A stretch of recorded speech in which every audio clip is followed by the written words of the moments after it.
നാട്ടുകാരെ, ഇടതുപക്ഷ ജനാധിപത്യ മുന്നണിയുടെ സമാരാധ്യരായ നേതാക്കളെ, എൻ്റെ പ്രിയപ്പെട്ട സഖാക്കളെ, സഹോദരി സഹോദരന്മാരെ, നിങ്ങൾക്ക് എല്ലാവർക്കും നമസ്കാരം. ഇനി ഞാൻ നിലമ്പൂർ എത്തിച്ചേരണം. നാളെ രാവിലെ 7 മണിക്ക് അവിടെ നിന്ന് റോഡ് ഷോ സ്റ്റാർട്ട് ചെയ്യുമെന്നാണ് ഇപ്പോൾ കിട്ടിയ വിവരം. അതുകൊണ്ട് ഇവിടെ അത് മാത്രവുമല്ല, ഇവിടെ എനിക്ക് മുന്നേ ഇടതുപക്ഷ ജനാധിപത്യ മുന്നണിയുടെ നേതാക്കൾ, അതും ഇവിടെ ഞാൻ കാണുന്നത് നമ്മുടെ സുരേഷ് ബാബുവിനെ കൂടി കാണുന്നുണ്ട്. അപ്പോൾ സുദീർഘമായി ഈ തിരഞ്ഞെടുപ്പിൻ്റെ, ഈ മാസം 26-ാം തീയതി നടക്കുന്ന തിരഞ്ഞെടുപ്പിൻ്റെ രാഷ്ട്രീയ സാമൂഹിക പ്രാധാന്യത്തെക്കുറിച്ച് വളരെ വിശദമായി അക്കമിട്ട് എണ്ണി കാര്യങ്ങൾ ഇവിടെ പറഞ്ഞിട്ടുണ്ട്. അതുകൊണ്ട് തന്നെ ആ കാര്യത്തിലേക്ക് ഞാൻ ഇനിയും കടക്കേണ്ടതില്ല. ഇടതുപക്ഷ ജനാധിപത്യ മുന്നണിയുടെ സ്ഥാനാർത്ഥിയായി ഞാൻ ഇവിടെ ഈ പ്രദേശത്തേക്ക് വന്നത് ഇവിടെയുള്ള വോട്ടർമാരെ നേരിൽ കണ്ട് വോട്ട് അഭ്യർത്ഥിക്കുന്നതിന് വേണ്ടിയാണ്. വോട്ട് അഭ്യർത്ഥിക്കുന്നതിന് മുന്നേ ചില 1-2 കാര്യങ്ങൾ ഈ ഇവിടുത്തെ വോട്ടർമാരോട് പറഞ്ഞുകൊണ്ട് വോട്ട് അഭ്യർത്ഥിക്കാമെന്നാണ് ഞാൻ കരുതുന്നത്. ഞാൻ ഇടതുപക്ഷത്തിൻ്റെ സ്ഥാനാർത്ഥി എന്ന നിലയിൽ നിങ്ങളുടെ മുന്നിൽ നിൽക്കുമ്പോൾ, ഇടതുപക്ഷം എന്ന് പറഞ്ഞാൽ അത് ജനപക്ഷമാണ്. അതുകൊണ്ട് തന്നെ ഈ മണ്ഡലത്തിലെ വോട്ടർമാർ 26-ാം തീയതി വോട്ട് ചെയ്ത് എന്നെ വിജയിപ്പിച്ചാൽ ഈ മണ്ഡലത്തിൽ തന്നെ നിങ്ങളോടൊപ്പം ഞാൻ ഉണ്ടാകും ഇവിടെ എന്ന ഒരു ഉറപ്പ് ഏറ്റവും ആദ്യം ഞാൻ നിങ്ങൾക്ക് നൽകുകയാണ്. അതോടൊപ്പം എത്രയോ കാലമായി അവഗണിക്കപ്പെട്ട് കിടക്കുന്ന വികസന വിഷയങ്ങൾ, ആ വികസന വിഷയം എന്ന് പറഞ്ഞാൽ ഈ മണ്ഡലത്തിന്റെ സമഗ്രമായ വികസനം സാധ്യമാവണമെങ്കിൽ ആദ്യം പരിഹരിക്കേണ്ട വിഷയങ്ങളാണതൊക്കെ. അത് റെയിൽവേ ലൈനായിരുന്നാലും ശരി, രാത്രികാല യാത്രാ നിരോധനമായിരുന്നാലും ശരി, അതല്ല ഈ മണ്ഡലത്തിൽ ഒരുപാട് മേഖലകളിൽ ഞാൻ പോയപ്പോൾ ജനങ്ങളുമായി കഴിഞ്ഞ 1.5 മാസത്തിലേറെയായി സംസാരിക്കുമ്പോൾ ഏറ്റവും അധികം ആളുകൾ പറഞ്ഞ കാര്യം ഈ മണ്ഡലത്തിലെ വന്യജീവി ആക്രമണത്തിനൊരു ശാശ്വത പരിഹാരമാണ്.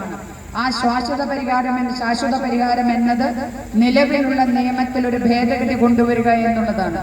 എല്ലാവർക്കും അറിയുന്നത് പോലെ ആ നിലവിലുള്ള നിയമത്തിൽ ഭേദഗതി വരണമെങ്കിൽ അത് കേരള നിയമസഭയിലല്ല, ഇന്ത്യൻ പാർലമെന്റിലാണ് ആ കാര്യം നടത്തേണ്ടത്. അതുകൊണ്ട് എനിക്ക് നിങ്ങളോട് പറയുവാനുള്ളത്, ഈ മണ്ഡലത്തിന്റെ സമഗ്രമായ വികസനം സാധ്യമാവണമെങ്കിൽ എന്ന് ഞാൻ പറഞ്ഞപ്പോൾ, മണ്ഡലത്തിന്റെ സമഗ്രമായ വികസനം എന്ന് പറഞ്ഞാൽ അതുകൊണ്ട് അർത്ഥമാക്കുന്നത് ഈ മണ്ഡലത്തിലെ ഓരോ മനുഷ്യരുടെയും കുറെ കൂടി മെച്ചപ്പെട്ട ജീവിതമാണ്. അപ്പൊ അങ്ങനെ വരുമ്പോൾ നിങ്ങൾ വോട്ട് നൽകി എന്നെ വിജയിപ്പിച്ചാൽ ഈ മണ്ഡലത്തിലെ ജനങ്ങളുടെ, മനുഷ്യരുടെ കുറെ കൂടി മെച്ചപ്പെട്ട ജീവിതത്തിന് തടസ്സമായി നിൽക്കുന്ന, നമ്മുടെ വികസനത്തിന് തടസ്സമായി നിൽക്കുന്ന ഓരോ വിഷയങ്ങൾ പാർലമെന്റിൽ ഉയർത്തേണ്ട വിഷയങ്ങൾ പാർലമെന്റിൽ ഉയർത്തിക്കൊണ്ട് ഏതൊക്കെ വഴികളിലൂടെ സഞ്ചരിക്കണമോ ആ വഴികളിലൂടെയൊക്കെ സഞ്ചരിച്ച് ഏതറ്റം വരെയും പോകേണ്ടി വന്നാലും ആ അറ്റം വരെയും പോയിക്കൊണ്ട് ഈ വിഷയങ്ങൾ പരിഹരിച്ചെടുക്കുന്നതിന് വേണ്ടി മുൻപന്തിയിൽ നിന്നുകൊണ്ട് ഞാൻ അതിനുള്ള പരിശ്രമങ്ങൾ നടത്തുമെന്നും നമ്മൾ ഒരുമിച്ച് നിന്നാൽ അസാധ്യമായി ഒന്നുമില്ല എന്ന്, എല്ലാം സാധ്യമാണ് എന്നുള്ള ആത്മവിശ്വാസം എനിക്കുണ്ട്. കഴിഞ്ഞ 45 വർഷക്കാലത്തെ എൻ്റെ പ്രവർത്തന പരിചയം എനിക്ക് നൽകി, അതിൽ നിന്നും ഞാൻ ആർജിച്ചതാണ് ആ ആത്മവിശ്വാസം. അത് ഞാൻ നിങ്ങൾക്ക് പകർന്നു നൽകിക്കൊണ്ടാണ് ഈ ഉറപ്പുകൾ നിങ്ങൾ സ്വീകരിക്കണമേ എന്ന് ഈ പ്രദേശത്തുള്ള വോട്ടർമാരോട് ഞാൻ അപേക്ഷിക്കുന്നത്.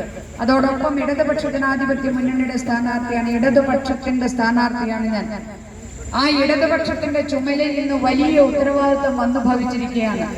ഈ രാജ്യത്തിന്റെ, നമ്മളെ എല്ലാം ഉൾക്കൊള്ളുന്ന ഈ രാജ്യത്തിന്റെ നിലനിൽപ്പ് തന്നെ ഇവിടെ ഉറപ്പാക്കുന്ന ഈ രാജ്യത്തിന്റെ ഭരണഘടന, ആ ഭരണഘടനയുടെ ആമുഖം തുടങ്ങുന്നത് we the people of India എന്നാണ്. We the Hindus of India എന്നോ, we the Christians of India എന്നോ, we the Muslims of India എന്നോ അല്ല, we the people of India. അതുപോലെ തന്നെ അതിന്റെ മലയാളം ഭാരതീയരായ നാം, ഇന്ത്യക്കാരായ നാം. അതിന് ഹിന്ദിയിൽ പറഞ്ഞാൽ ഹം ലോഗ്, ഹം എന്ന ഹിന്ദിയിലും നാം എന്ന മലയാളത്തിലും വി എന്ന് ഇംഗ്ലീഷിലും പറയുന്ന നാമാകുന്ന നമ്മളെ എല്ലാം ഉൾക്കൊള്ളുന്ന, നമുക്കെല്ലാം തുല്യതയും അതുപോലെ തന്നെ right to life with dignity, അന്തസ്സോടെ ജീവിക്കുന്നതിനുള്ള അവകാശവും ഉറപ്പു നൽകുന്ന മതേതര ജനാധിപത്യ ഭരണഘടന, അതാണ് നമ്മുടെ ഭരണഘടന. ആ ഭരണഘടനയെ, അതിന്റെ മൂല്യങ്ങളെ എല്ലാം തന്നെ അതിന്റെ ആമുഖം മുതൽ ഓരോ പേജും വലിച്ചു കീറി ചവറ്റുകുട്ടയിൽ ഇട്ടുകൊണ്ടാണ് ഈ രാജ്യത്തെ ഒരൊറ്റ തെരഞ്ഞെടുപ്പ് ഒരു രാജ്യം എന്ന് പറഞ്ഞുകൊണ്ട് ഏകാധിപത്യത്തിലേക്ക് നയിച്ചു കൊണ്ടുപോകുന്ന ഒരു ഫാസിസ്റ്റ് ഭരണം ഈ രാജ്യത്തിരിക്കുന്നത്. അതോടൊപ്പം തന്നെ ഞാൻ സൂചിപ്പിച്ചു, ഈ നമ്മളാകുന്ന നാം, എല്ലാവരുമാകുന്ന നാം, ആ നാം എന്ന് പറയുമ്പോൾ നമ്മൾ ഹിന്ദുക്കളുണ്ട്, ക്രിസ്ത്യാനികളുണ്ട്, മുസ്ലിമുകളുണ്ട്, എല്ലാവരുമുണ്ട്. എല്ലാവർക്കും അല്ലാഹുവിനെ പ്രാർത്ഥിക്കുന്നതിനോ അല്ലല്ലേ യേശു ക്രിസ്തുവിനെ പ്രാർത്ഥിക്കുന്നതിനോ ശ്രീകൃഷ്ണനെ പ്രാർത്ഥിക്കുന്നതിനോ, അതല്ല പുല്ലായാലും മരമായാലും കല്ലായാലും അതുപോലെ തന്നെ വെള്ളമായാലും മണ്ണായാലും അതിനെയൊക്കെ തന്നെ ദൈവമായി ആരാധിക്കുന്ന ഒരുപാട് മനുഷ്യരുള്ള രാജ്യമാണിത്. ആ മനുഷ്യർക്കെല്ലാം ആ മതാനുഷ്ഠാനങ്ങൾ നടത്തുന്നതിനുള്ള സ്വാതന്ത്ര്യമുണ്ടാകണം. ഇവിടെ ഇന്ന് ഈ രാജ്യം ഭരിച്ചുകൊണ്ടിരിക്കുന്നത് നിസ്കരിക്കുന്ന മുസ്ലിമിനെ പുറകിൽ നിന്ന് ചവിട്ടി വീഴ്ത്തുന്ന പോലീസിനെ വെച്ച് ഭരണം നടത്തുന്ന ഫാസിസ്റ്റ് ഭരണമാണ് ഈ രാജ്യത്തുള്ളത്. ആ ഫാസിസ്റ്റ് ഭരണത്തിനെതിരെ കന്യാസ്ത്രീ നടന്നു പോകുമ്പോൾ അവളെ പിടിച്ചു നിർത്തി കൊന്തയും കുരിശും ഊരി വാങ്ങി അവളെ അപമാനിക്കുന്ന ഒരു ഭരണമാണ് ഇന്ന് രാജ്യത്തുള്ളത്. അതുപോലെ തന്നെ പലയിടങ്ങളിലും ഇത്തരം പ്രവൃത്തികൾ കൊണ്ട് ഈവൻ ക്ഷേത്രങ്ങളിൽ നിന്ന് പോലും സുപ്രഭാത ഗീതം ഉയരാതിരിക്കുന്ന ഒരു സാഹചര്യം കൂടി ഈ രാജ്യത്തുണ്ട് എന്ന് നമ്മൾ മനസ്സിലാക്കണം. അതുകൊണ്ടാണ് ഞാൻ ആവർത്തിച്ചു പറയുന്നത്, ഈ രാജ്യത്തെ എല്ലാ മതവിശ്വാസികൾക്കും ഇവിടെ സമത്വത്തോടെ അവരുടെ വിശ്വാസാചരണം നടത്തുന്നതിന്, അതിനായി ഈ രാജ്യത്തിന്റെ ഭരണഘടന സംരക്ഷിച്ചു നിർത്തേണ്ടതുണ്ട്. ആ സംരക്ഷിച്ചു നിർത്താനുള്ള പോരാട്ടം നടത്തിക്കൊണ്ടിരിക്കുന്നത് ഈ രാജ്യത്തെ ഇടതുപക്ഷമാണ്. BJP പറയുന്നു കോൺഗ്രസ് ഇന്ന് BJPയുടെ ഫിക്സഡ് ഡെപ്പോസിറ്റ് ആണ്, സ്ഥിര നിക്ഷേപമാണ്, എപ്പോൾ വേണമെങ്കിലും അവിടെ നിന്ന് ഇങ്ങോട്ടൊക്കെ പിൻവലിക്കാമെന്നാണ് പറയുന്നത്. അതുപോലെ തന്നെ നമ്മൾ കാണുന്നത് എന്താണ്, ജനങ്ങൾ വോട്ട് ചെയ്ത് BJPക്കും സംഘപരിവാറിനും എതിരായി വോട്ട് ചെയ്ത് കോൺഗ്രസിനെ വിജയിപ്പിച്ചാൽ ആ കോൺഗ്രസ് പോയി ചേരുന്നത്, ആ MLA-മാരാവട്ടെ MP-മാരാവട്ടെ പാർട്ടി നേതാക്കളാവട്ടെ അവരെല്ലാം പോയി ചേരുന്നത് ഈ സംഘപരിവാറിന്റെ ആലയത്തിലേക്കാണ്. അങ്ങനെ ഇന്ന് ഇവിടെ അനൗൺസ്മെന്റ് ഞാൻ കേട്ടു, ഇന്ന് കോൺഗ്രസ് എങ്കിൽ നാളെ അത് സംഘപരിവാർ. അങ്ങനെ പോകുന്ന ആ കോൺഗ്രസിനെ ആരെ വിശ്വസിച്ച് ആ കോൺഗ്രസിനെ വിശ്വസിക്കാൻ പറ്റുമോ നമുക്ക് എന്നുള്ള ചോദ്യം. അതേപോലെ തന്നെ ആ കോൺഗ്രസിന്റെ വലിയ നേതാവാണ് ഇവിടെ UDF-ന്റെ സ്ഥാനാർത്ഥിയായി ഇവിടെ ഉള്ളത് ശ്രീമാൻ രാഹുൽ ഗാന്ധി. രാഹുൽ ഗാന്ധിയെ സംബന്ധിച്ച് ഈ തെരഞ്ഞെടുപ്പ് എന്ന് പറഞ്ഞാൽ ഇത് വെറുതെ ഒരു സീറ്റ് ജയിക്കുന്നുള്ള ഒരു തെരഞ്ഞെടുപ്പ് എന്നതിനപ്പുറത്തേക്ക് ഈ രാജ്യത്തിന്റെ നിലനിൽപ്പിനെ തന്നെ ചോദ്യം ചെയ്യുന്ന തെരഞ്ഞെടുപ്പാണ്. സംഘപരിവാർ ഫാസിസം ഈ രാജ്യത്തെ വിഴുങ്ങാൻ തയ്യാറായി നിൽക്കുമ്പോൾ ആ ഫാസിസത്തെ പരാജയപ്പെടുത്തി ഈ രാജ്യത്തെയും ജനങ്ങളെയും രക്ഷിക്കേണ്ട തെരഞ്ഞെടുപ്പാണ്. ഒരുപക്ഷെ ഇത് അവസാനത്തെ തെരഞ്ഞെടുപ്പായി മാറാമെന്ന സ്ഥിതിയിൽ നിൽക്കുന്ന ഈ തെരഞ്ഞെടുപ്പിന് ഏറ്റവും എന്താണ് പറയേണ്ടത്, ചൈൽഡ് പ്ലേ ചൈൽഡിഷ് എന്ന് പറഞ്ഞാൽ ഒരു പിള്ളേരുകളിൽ ഒട്ടും ഗൗരവത്തിലെടുക്കാതെ ഇടതുപക്ഷത്തോടും ഈ രാജ്യത്തിന്റെ ഏറ്റവും വലിയ ശത്രു എന്ന് പറഞ്ഞാൽ അത് ഇടതുപക്ഷമാണ് എന്ന് പറയാതെ പറയുന്നതിന് തുല്യമാണ്. ഈ കേരളത്തിലേക്ക് വന്നത് വയനാടെന്നല്ല, കേരളത്തിൽ വേറെ ഏത് മണ്ഡലത്തിൽ മത്സരിച്ചാലും അദ്ദേഹം പറയുന്നത് ഈ രാജ്യത്തെ ഫാസിസമല്ല വലിയ ശത്രു, ഈ രാജ്യത്തിന്റെ ശത്രു ഇടതുപക്ഷമാണ് എന്നാണ്. ഏറ്റവും ഒടുവിലായി നടത്തിയ സ്റ്റേറ്റ്മെന്റ് നോക്കൂ.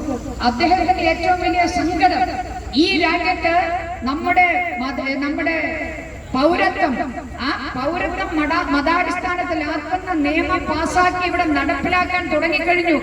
ഈ രാജ്യത്തെ മതന്യൂനപക്ഷങ്ങൾ നെഞ്ചിൽ നെരുപ്പോടുമായി കഴിയുകയാണ്. ആ മനുഷ്യർക്ക് നിങ്ങളോടൊപ്പം ഞങ്ങളുണ്ട് എന്ന് പറയാനുള്ള ആർജവമില്ലാത്ത ആ രാഹുൽ ഗാന്ധിയും കോൺഗ്രസുമാണ്. അവര് സങ്കടപ്പെടുന്നത് ഈ മുസ്ലിങ്ങൾ അല്ലെങ്കിൽ ക്രിസ്ത്യൻസ് അല്ലെങ്കിൽ മറ്റ് മതന്യൂനപക്ഷങ്ങൾ ഈ രാജ്യത്ത് നെഞ്ചിൽ നെരുപ്പോടുമായി കഴിയുന്നതിനെ കുറിച്ചല്ല അവർക്ക് ആവലാതി. അവരുടെ ആവലാതി മുഴുവനും ഈ കേരളത്തിൽ ഈ ഫാസിസത്തിനെതിരായി ഉറച്ച നിലപാടെടുത്തുകൊണ്ട്, അർത്ഥശങ്കയ്ക്കിടയില്ലാത്ത വിധം നിലപാടെടുത്തുകൊണ്ട് ഇവിടെ അതിനെ ചെറുത്തു തോൽപ്പിക്കും.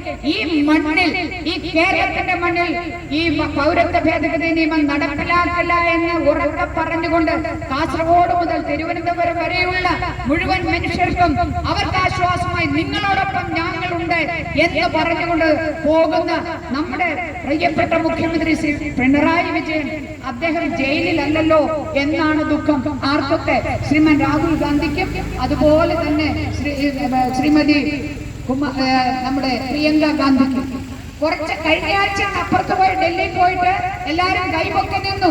അവിടെ നിന്ന് ഇങ്ങോട്ടേക്ക് വന്നപ്പോഴേക്കും ആകെ മൊത്തം മാറി. നമ്മുടെ പച്ചോത്ത് മാറുന്നത് പോലെ ഒരു നിലപാടില്ലാത്ത ഒരു പാർട്ടിയുടെ രാജ്യത്തെ ഏറ്റവും വലിയ ഈ രാജ്യത്തെ സ്വാതന്ത്ര്യത്തിലേക്ക് നയിക്കുന്നതിന് ഒരുപാട് സ്വാതന്ത്ര്യ സമര സേനാനികൾ കോൺഗ്രസ്സുകാർ നേതൃത്വം നൽകിയ ആ സ്വാതന്ത്ര്യ സമര പോരാട്ടം, അതിന്റെ ഒന്നും ഒരു ചരിത്രവും അറിയാത്ത ഇത്ര ലാഘവത്തോടെ രാഷ്ട്രീയത്തെ കാണുകയും താൻ എന്താണ് പറയുന്നതെന്ന്, അതിന്റെ പ്രത്യാഘാതം എന്താണ് എന്ന് ഒരല്പം പോലും ആലോചിക്കാതെ ആരോ പറഞ്ഞു കൊടുക്കുന്നു, അതങ്ങ് പറയുന്നു, അതിനപ്പുറത്ത് പിന്നെ എന്ത് എന്ന് ഒരു വെളിവില്ലാതെ ഇവിടെ ഇത്രയും എന്താണ് പറയേണ്ടത്, ഒരു ഗൗരവമില്ലാതെ രാഷ്ട്രീയം നടത്തിക്കൊണ്ടിരിക്കുന്ന ശ്രീമാൻ രാഹുൽ ഗാന്ധി ആയിരുന്നു ഇവിടുത്തെ MP. ഞാനിന്ന് വരുമ്പോ നമ്മൾ കണ്ടു 8 കിലോമീറ്റർ റോഡ്. ആ 8 കിലോമീറ്റർ റോഡ് 4 വർഷമായി അവിടുത്തെ ജനങ്ങൾ, 2 ഭാഗവുമുള്ള ജനങ്ങൾ എത്രമാത്രം കഷ്ടപ്പെടുന്നു. MLA ദിവസം മുഴുവനും എന്റെ കൂടെ ഉണ്ടായിരുന്നു.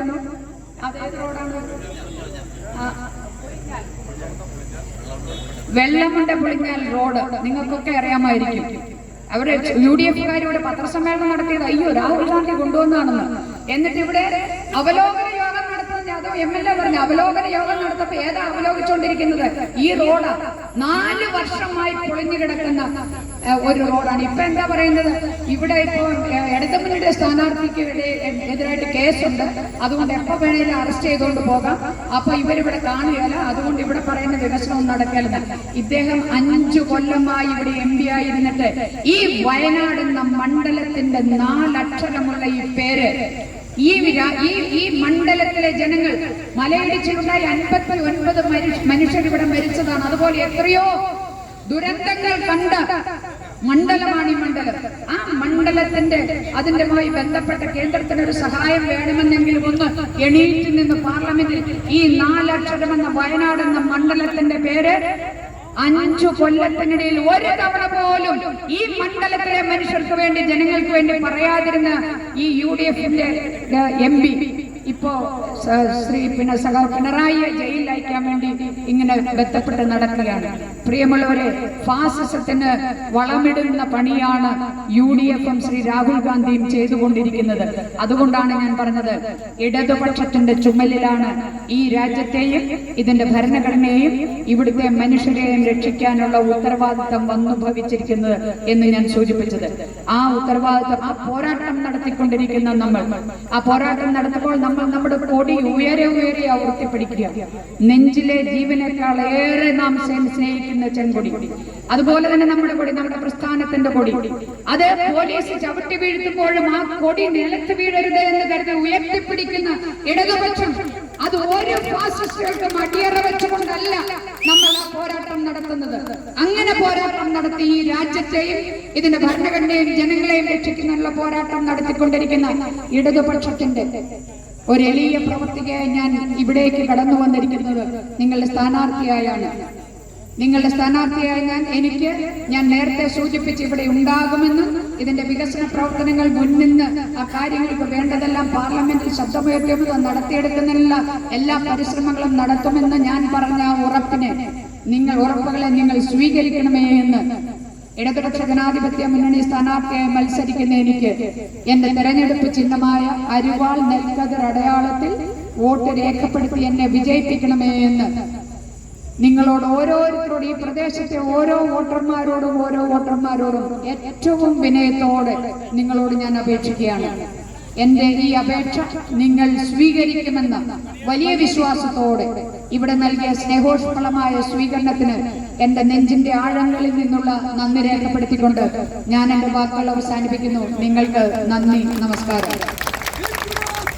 ചിഹ്നം അരിവാൾ നെൽക്കതിർ. വോട്ട് ചെയ്യണമേ, വിജയിപ്പിക്കണമേ, എന്നെ കൂടി നിങ്ങളോടൊപ്പം ചേർത്ത് നിർത്തണമേ.